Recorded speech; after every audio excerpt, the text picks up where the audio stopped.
Howard, Michele, Marty, December 13th.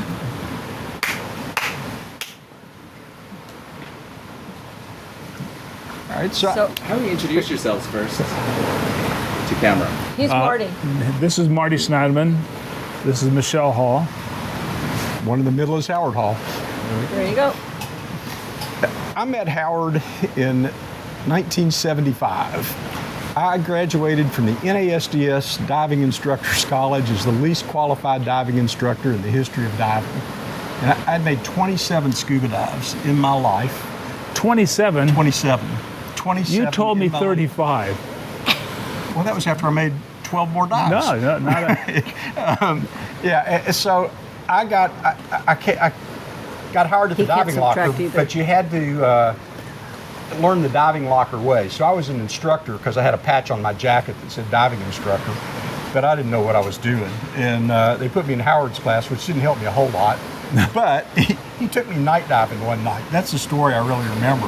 After after a pool session. I remember that. I remember that. And we went. You said, anytime you're going to go diving, I'm in. I want to go. Anytime you're going to go, I'm in. And I said, well, we're going to go dive in the canyon tonight. You want to go? Yeah, I'm in. So we did. And afterwards, he said, well, what'd you think? And I said, I didn't know you could see that far at night.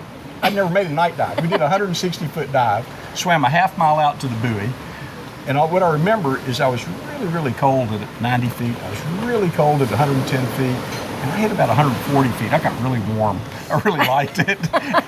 and I had no idea. I was overmatched. Well, So. what cracked me up about it is that, Marty was a diving instructor.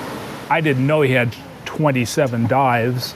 So we go out and at night we would make deep dives in the La Jolla Canyon, which is not a novice dive. And we'd go down to 150 feet.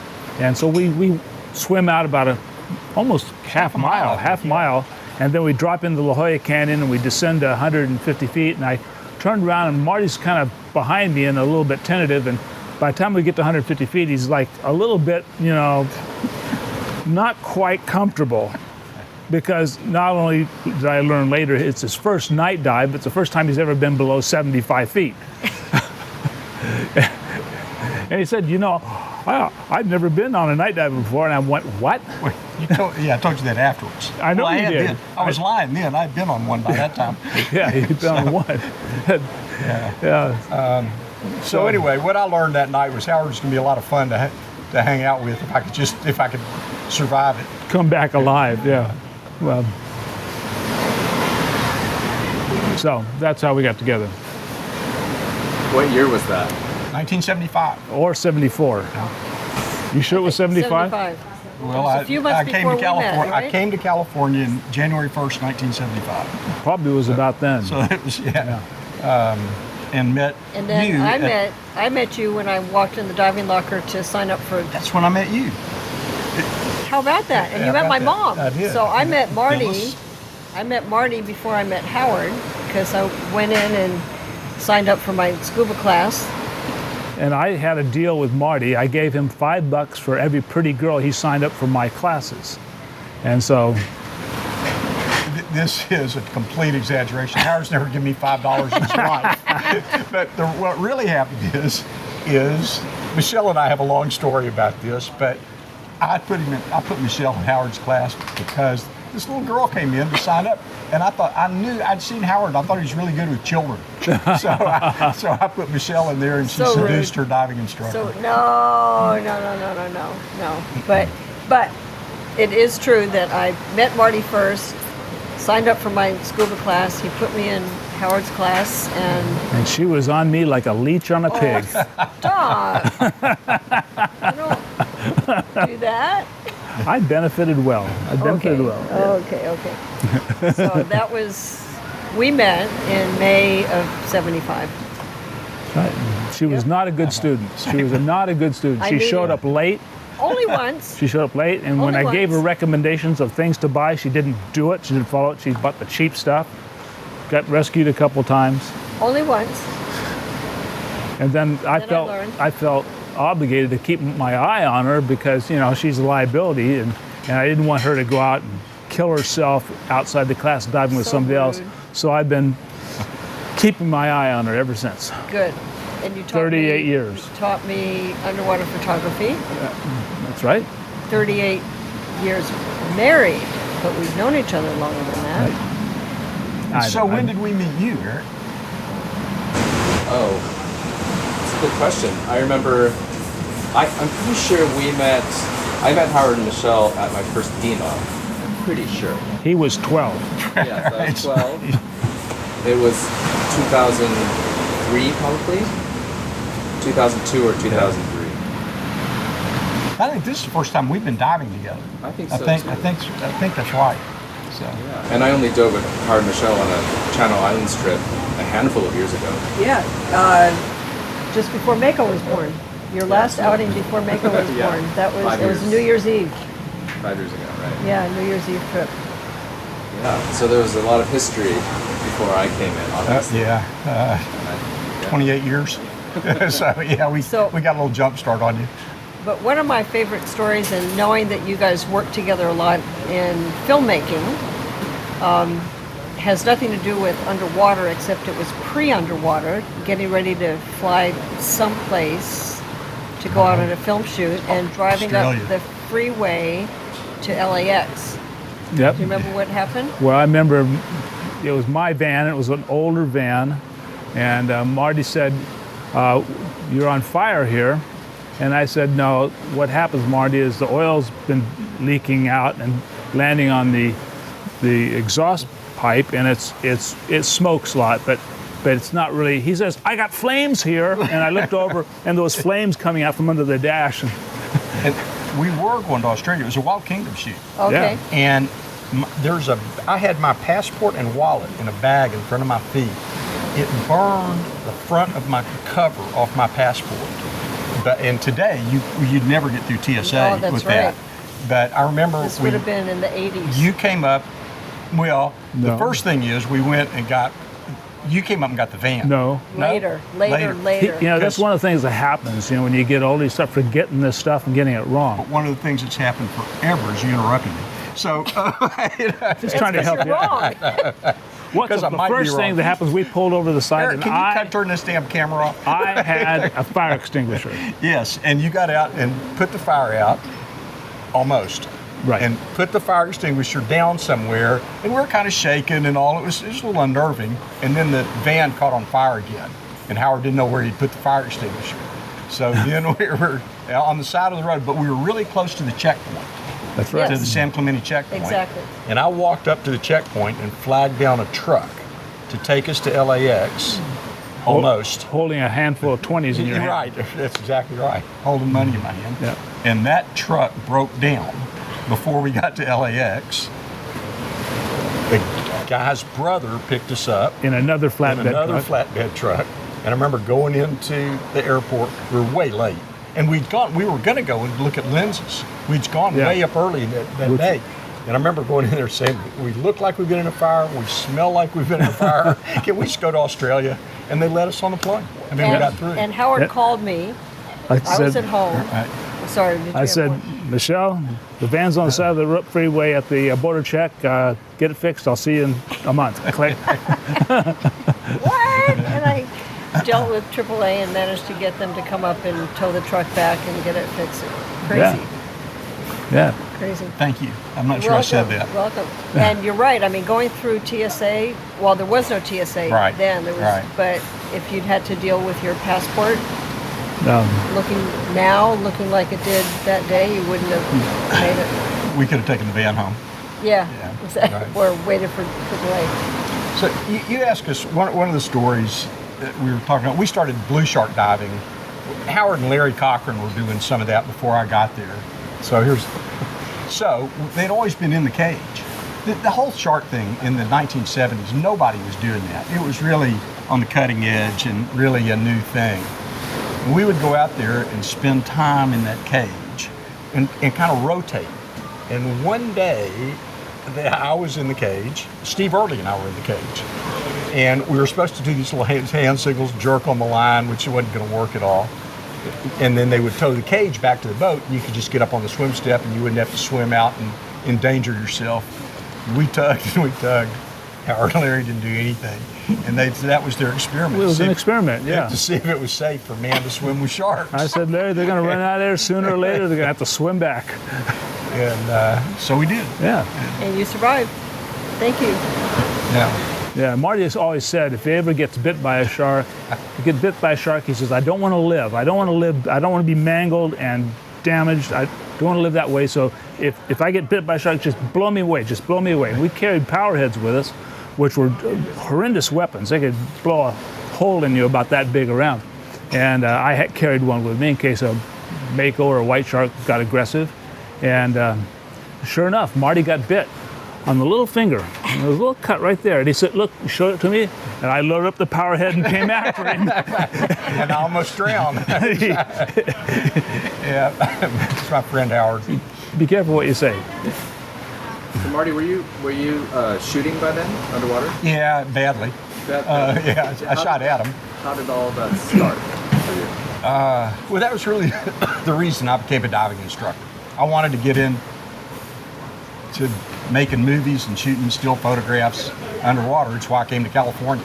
I had no idea what the path was, but I knew about the diving locker, and I knew that there were some people into film there, and so I somehow talked my way into going out on the shark cage days, and that's what happened. And got Nikona's cameras. First piece of camera equipment I ever bought in my life was an underwater Strug.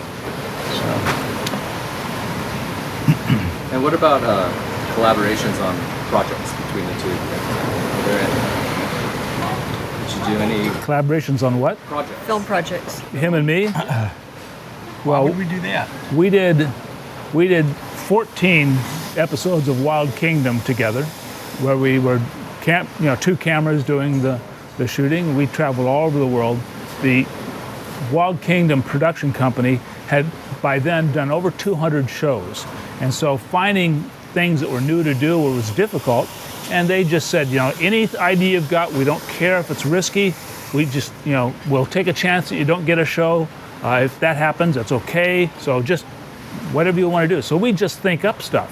We went to Guadalupe Island and when was that? Late 70s, Early 80s. Early 80s. We were the first ones to go down there and film great white sharks. Now everybody's down there all the time, but we were the first ones, as far as I know, to go down and film great white sharks down there. And it was on Wild Kingdom's budget, and they encouraged us to do it, and we got a show. And filmed outside the cage and dived outside the cage, just looking around to see if we could find a white shark. That's right. The first white shark I ever saw, I was downstream from the cage in the chum line with Marty and Tom Allen. Yeah. And we heard this big banging sound, which we know was something crashing on the cage. Wondered what it was, and we swam back into the chum. You could see particles of fish and stuff drifting by, but we knew that's where the cage was, just followed the chum line. And when we got close enough to see the cage, we realized the sound was Jeremiah Sullivan with a frozen tuna bashing on the bars to get our attention, creating a huge cloud of chum. And there was a 14-foot great white shark circling the cage. And at that point, for all of us, it was the first white shark we'd ever seen. And being experienced divers and always being prepared and always having a plan, we did, right on the spot, realized that the plan is every man for himself. And I went for the cage, Marty went for the swim step, thinking there's two guys behind him that the shark's going to eat before it gets to him. But that wasn't the case. Tom and I went to the cage.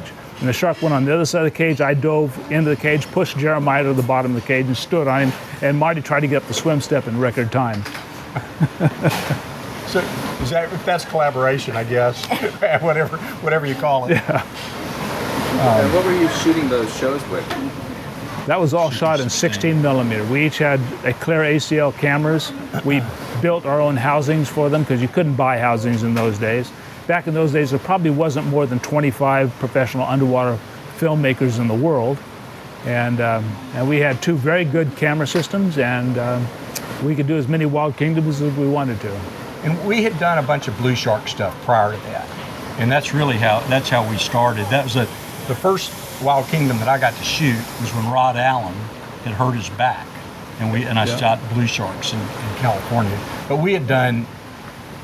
we were really kind of pioneering the whole blue shark thing. And it's so weird now to hear how cavalier people are about sharks and and all that. It just wasn't that way. And it's also very different now, because you go out, you know, on a summer day and you put bait in the water off California, and if you're really lucky, one day in 3 you'll see a blue shark, and every other day you'll see a mako shark. Back when we did it in the 70s, you put bait in the water any day of the year. Any day of the year, we would guarantee production companies they'd have at least 15 blue sharks. Often we'd have as many as 60. And when you have 60 sharks swimming around looking for something to eat, they don't have to be aggressive to bite you. They just come up when you're fooling with sharks that are in front of you, and just check out the back of your leg to see whether it's edible or not. They don't really attack, they just, you know, test you. And that's the way people got bit. 6 or 7, Pierre, Steve. Yeah, we saw Valerie. Oh half a dozen people get bit, you know, while we were out there doing that. When was your first blue shark dive? How did you do that?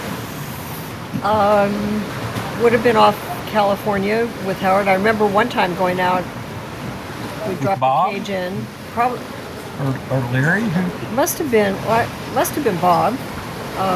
Cage, but I remember being in the cage and a blue shark swam into the cage, and you were pushing me down to try to keep me out of the way so that I wouldn't get hurt while you were trying to push the blue shark out. And I mean, blue sharks, I think now we think of them as being somewhat harmless unless you are in the midst of the chum line, but when they're in the cage and they get a little bit rattled and they're trying to get out and get a little bit toothy and bitey, and so yeah, California.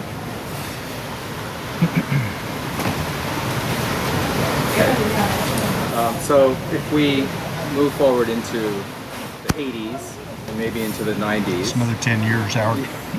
That's just those are the units, unfortunately, that we've been working with now, decades. What happened in the industry in your careers in filmmaking? What were they? I'm interested in the advances in image making underwater and how that affected the productions or the projects you were working on, and and the growth of the industry as more folks started realizing they could get underwater with cameras. Well, for almost 100 years, you could shoot 16 millimeter or 35 millimeter motion picture film, and you created a movie that you could watch. You could transfer to videotape once that technology was available, and you could watch it on television. And that technology and those resolutions were available for 100 years. And then high definition video came along. What was that? 1999, about. Probably we got roughly. our camera in 2000. And all of a sudden 16 millimeter wasn't good enough anymore. So that depreciated all the 16 millimeter libraries. 10 years later, 4K came along and depreciated HD, and now we're shooting 8K. So in many ways, we're kind of in the dark ages of image curation, because libraries are depreciating. People aren't going to watch documentary films that were captured in 16 millimeter. They're not going to do it. They're in standard definition, very, very fuzzy compared to today's technology. And so those films and those libraries of films are just going to be archived or literally thrown away. And that whole resolution thing has been accelerating. A few years ago, I was shooting a 4K camera. Now I'm shooting an 8K camera. And you know, I haven't looked at my watch, but there's probably a 32K camera, you know, coming.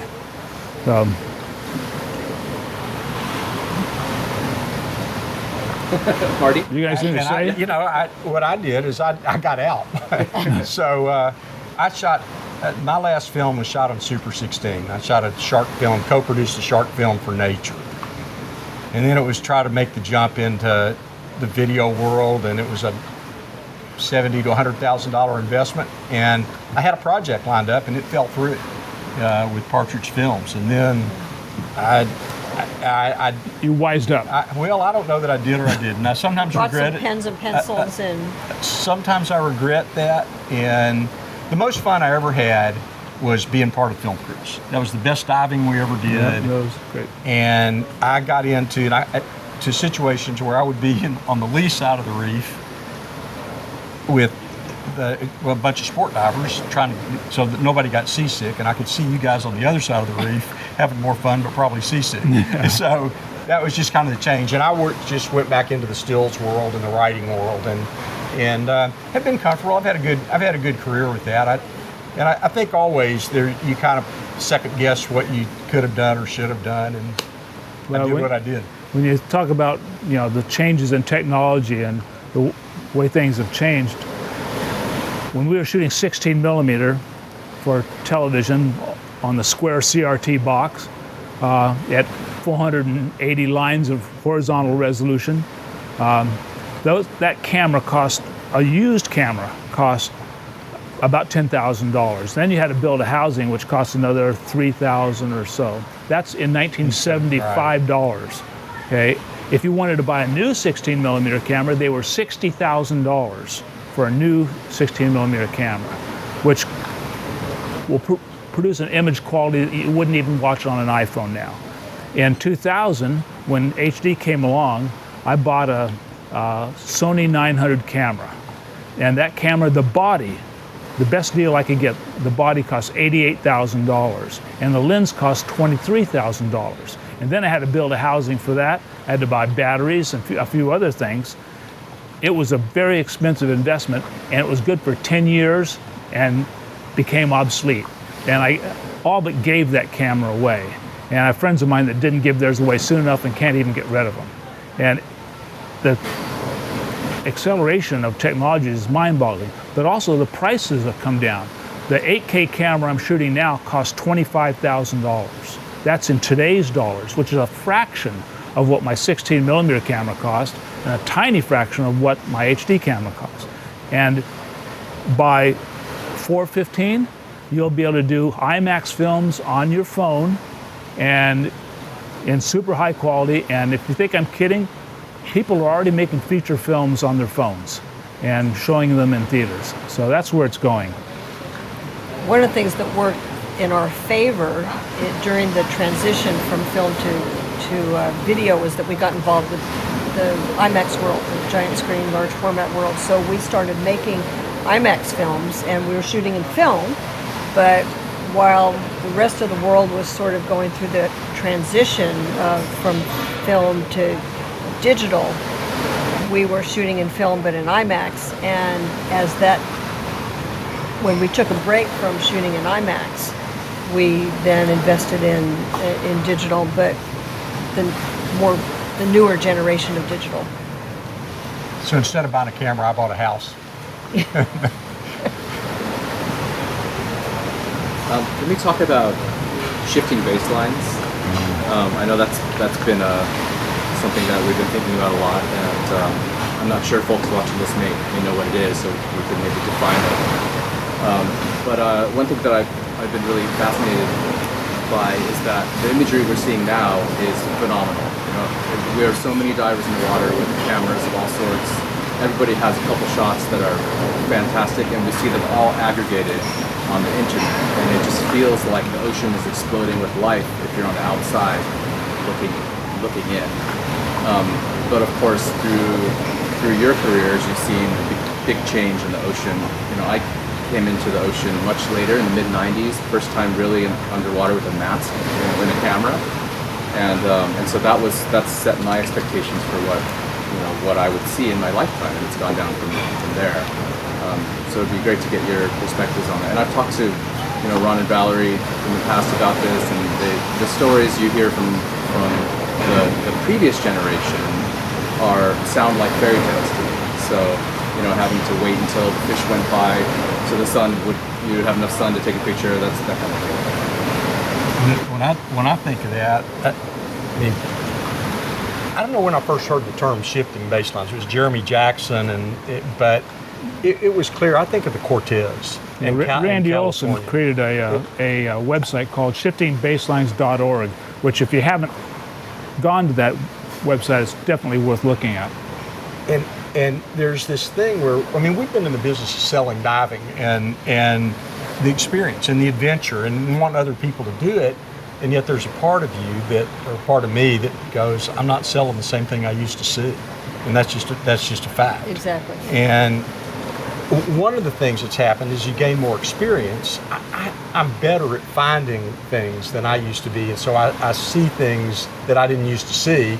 The ocean keeps opening up for me. But when I hear people go someplace and they say, "Oh, I see why you dive. It's so gorgeous," and I've just been to that place and I've kind of cringed. And the Cortez is one to me that we saw the demise of the Cortez in a way that was just, it was the Magic Kingdom when we started, and it went through a period of years where it just wasn't. Yeah, commercial fishermen killed it. Yeah, absolutely killed it. It's rebounding to some degree, and you want to be careful because I have friends that operate there, and I'm not trying to say that diving's not good or the Cortez isn't good or Australia's not good or whatever.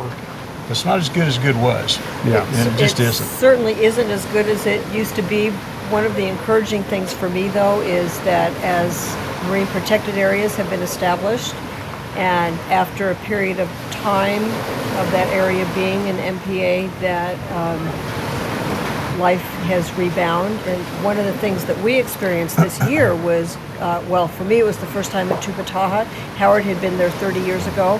We went in June of this year, and you thought it looked as, I think you said it looked as best I can remember, it looked pretty much the same as it was 30 years ago, except those hundreds of divers. Well, that's true. On it. And it was also that 30 years ago, it's about the same time I went the first time, 35 years ago, there were lots of Tubatajas. Yeah. Well, that's true. Tubataha was a very lovely reef, like a lot of lovely reefs. And now it's that, foreign. oh yeah, I remember what it was. Yeah, and, true. And that's just the reality of it. I mean, it is good that there's more divers out there, and divers on location help to maintain an awareness and keep the fishermen away. If we can get good divers who treat the reef well, and fishermen aren't. I mean, we eat fish, or you may not, but the world does.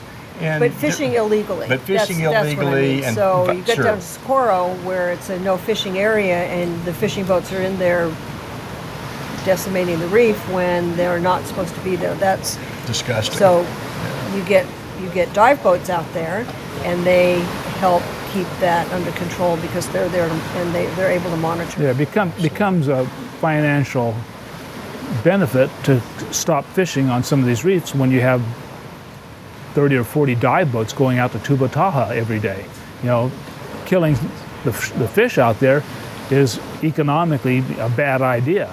So it's, you know, all conservation really is in many ways based on economics.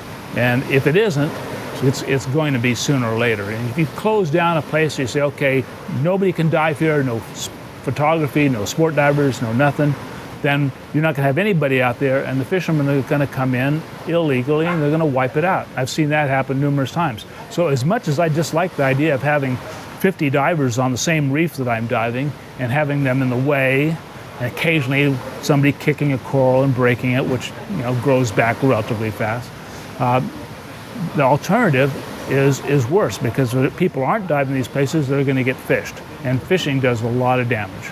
And one of the primary reasons the ocean is going downhill is because of the dramatic overfishing that's been going on and continues to go on. Of course, now it's by 9 or 7 billion of us instead of Population. 3 billion of Yes. us, and that's really too many mouths to feed too many times a day, and everybody's got the same right to eat that we do. I mean, one of the need. things I think the point you were trying to make is there's a paradox in that if you look at blue shark pictures, the best blue shark pictures were probably taken by digital photographers in the last 3 or 4 years, despite the fact that there's maybe 1 or 2% of the population left in California.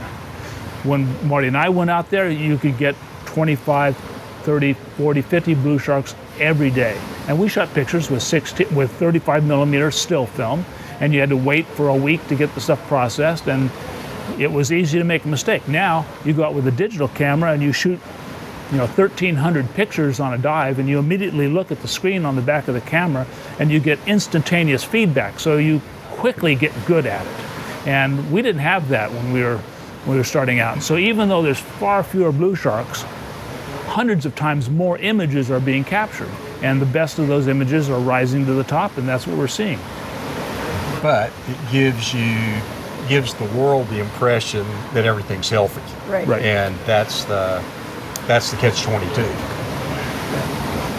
So where can people go to learn more about? I mean, we're very practical, and so are there places that you could recommend where people can go learn more about how they can get involved, or even the state of the ocean? Well, certainly you should log on to shiftingbaseline.org. That's a really good website for explaining what shifting baseline is, and explaining that when you go diving, if it's your first dive, you're going to be mesmerized by how many beautiful fish you see and the beautiful coral, but that doesn't mean that's pristine. There probably isn't such thing as a pristine reef anymore. I remember diving at Komodo Island, where we went to a reef called Crystal Reef, a very small area, and I made a dive there with Michele, and it was the most beautiful place I think I've ever seen. It was just absolutely gorgeous. There was lots of fish, loggerhead turtle, or hawksbill turtles, I guess, and spectacular corals, clear water. And Mark Hayes, who was the skipper of the boat, said he doesn't like to dive there anymore. And I went, why? It's great.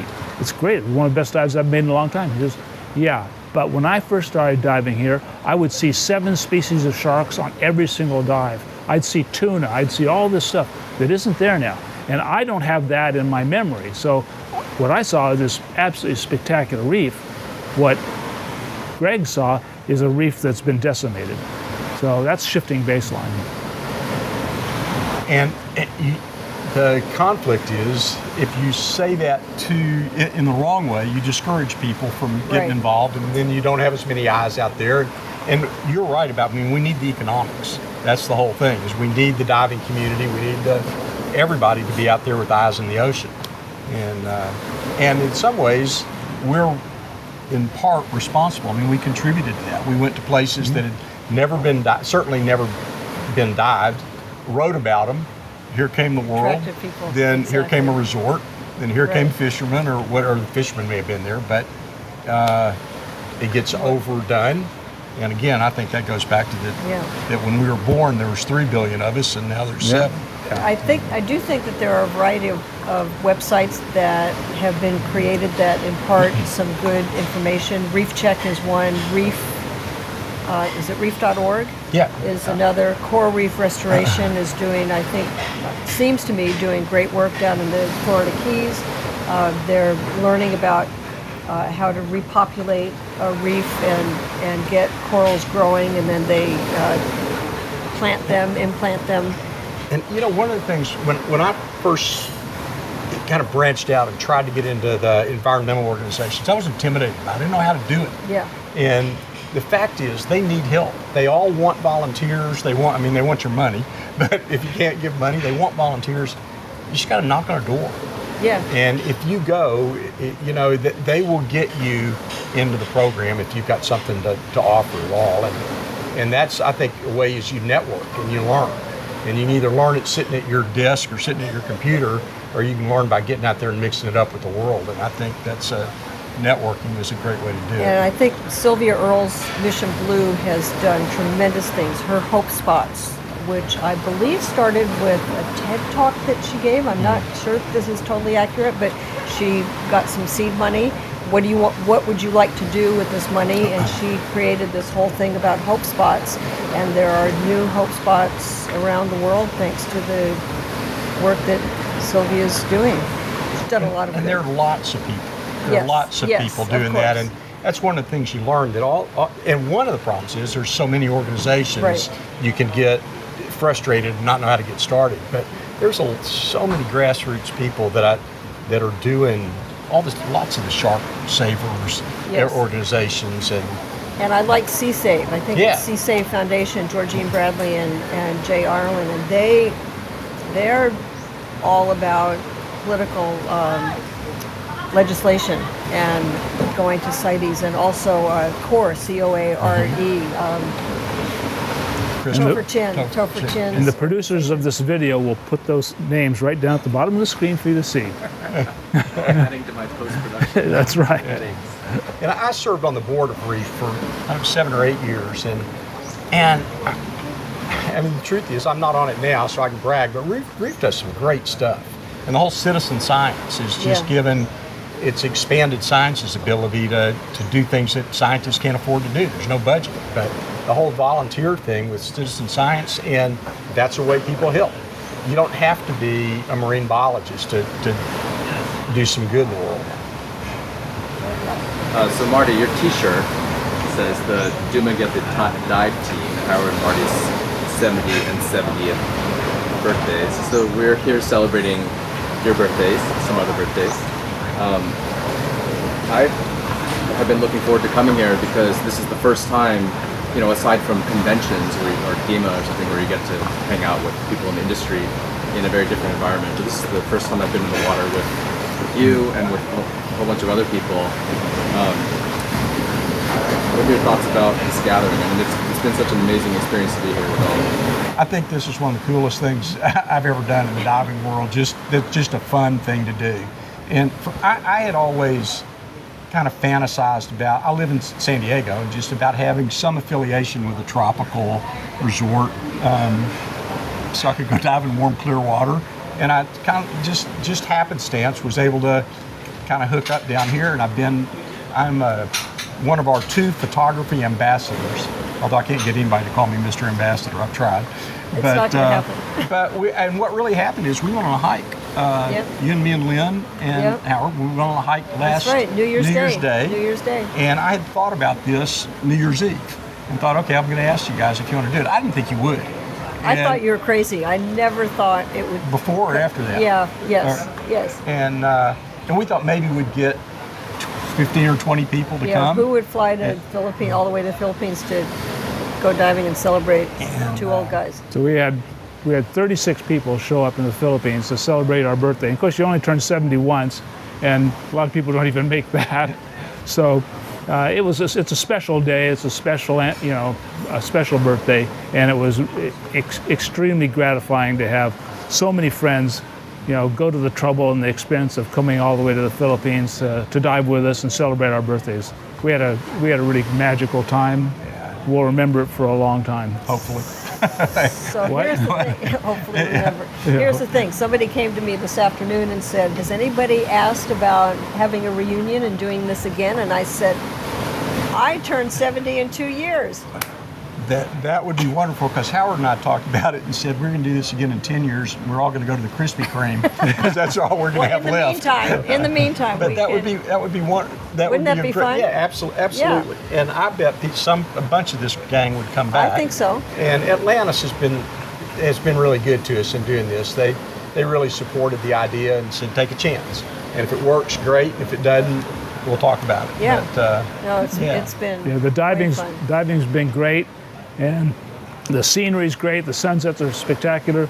We have a full service bar right here that can make up almost anything you can imagine, and it's just been great fun. Yeah. This is water, just because I'm hydrating after diving, but mango daiquiri is in my future. Before the evening. Mango daiquiri or a mudslide.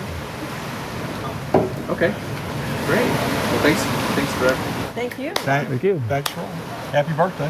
Happy birthday. Happy birthday. Okay.